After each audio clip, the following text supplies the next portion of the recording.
Bismillahirrahmanirrahim. Assalamualaikum warahmatullahi wabarakatuh. Kami dari kelompok 6 yang beranggotakan yang pertama Najma Firdaus, yang kedua Ali Mustaqim. Di sini kami akan menjelaskan beberapa hal yang berkaitan tentang evaluasi dalam pengembangan kurikulum. Nah, sebelumnya kita akan membahas terlebih dahulu tentang pengembangan kurikulum. Nah, pengembangan kurikulum berkaitan dengan pengembangan studi suatu bidang studi atau mata kuliah atau mata pelajaran, dan pengembangan kurikulum pendidikan secara menyeluruh. Kedua hal tersebut berkontribusi untuk berhubungan satu sama lain, saling mempengaruhi dan saling bergantungan. Selain itu, dalam kurikulum 2013, Indonesia terdapat 5 landasan kurikulum, yaitu yang pertama landasan filosofis, yang kedua landasan sosiologis, yang ketiga landasan psikopedagogik, yang keempat landasan teoritis, dan yang kelima landasan yuridis. Kemudian kita lanjut ke pembahasan yang berikutnya, yaitu prinsip-prinsip pengembangan kurikulum. Prinsip-prinsip umum dalam pengembangan kurikulum dibagi menjadi 5. Yang pertama yaitu prinsip relevansi, yang kedua yaitu prinsip fleksibilitas, yang ketiga yaitu prinsip kontinuitas, yang keempat adalah prinsip praktis, dan yang kelima adalah prinsip efektivitas. Kita akan membahas terlebih dahulu yang pertama, yaitu prinsip relevansi. Nah, prinsip relevansi menyangkut relevansi secara internal dan eksternal. Secara internal menyangkut relevansi yang terjadi di antara komponen kurikulum, yaitu tujuan, isi, strategi, dan evaluasi. Sedangkan secara eksternal menyangkut relevansi antara komponen kurikulum yang dengan tuntutan, kebutuhan, dan perkembangan masyarakat. Kemudian kita lanjut ke yang kedua, yaitu prinsip fleksibilitas. Menyangkut pertimbangan dalam sifat kurikulum yang dikembangkan, yaitu luas, lentur, atau fleksibel, yang memungkinkan terjadinya penyesuaian dengan keadaan, tempat, waktu, kondisi yang dihadapi, dan selalu berkembang.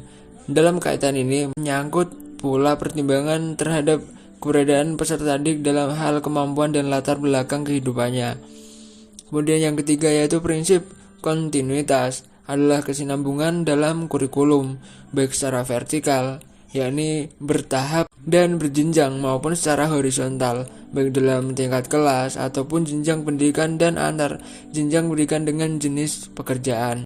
Kemudian yang keempat, prinsip praktis, adalah mengusahakan agar kegiatan dan kemampuan tidak mubazir dalam segala hal, seperti waktu, tenaga, biaya, dan sumber-sumber lain yang harus dilakukan secara optimal, cermat, dan tepat, sehingga hasilnya memadai. Yang kelima adalah prinsip efektivitas, mengusahakan agar kegiatan perkembangan kurikulum mencapai tujuan dengan tepat, baik secara kualitas maupun kuantitas. Kemudian kita lanjut ke poin yang ketiga, yaitu evaluasi pengembangan kurikulum. Wendron mendefinisikan evaluasi sebagai kegiatan evaluasi mengacu pada suatu proses untuk menentukan nilai suatu yang dievaluasi.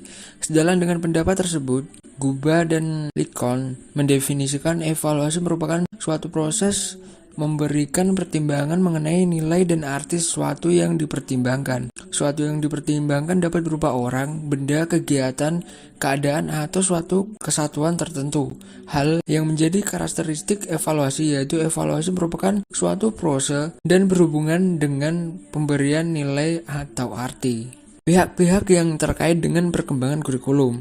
Yang pertama adalah guru dan peserta didik, yang kedua adalah kepala sekolah, yang ketiga adalah komite sekolah, dan yang keempat adalah pemerintah. Kemudian kita lanjut ke proses pelaksanaan kurikulum. Yang pertama, pelaksanaan kurikulum tingkat sekolah.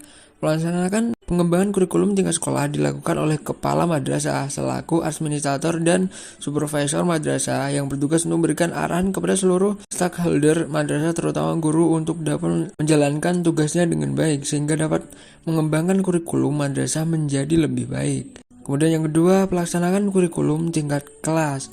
Melaksanakan bahan kurikulum tingkat kelas dilaksanakan oleh guru. Dalam melaksanakan pembelajaran, seorang guru masuk ke ruang kelas dengan mengucapkan salam, kemudian berdoa bersama, mengabsen peserta didik, memberikan materi pembelajaran. Guru dalam melaksanakan kegiatan pembelajaran harus sekreatif mungkin agar siswa tidak merasa bosan dan jenuh dengan proses pembelajaran tersebut. Nah, sekian mungkin penjelasan dari kami. Terima kasih. Wassalamualaikum warahmatullahi wabarakatuh.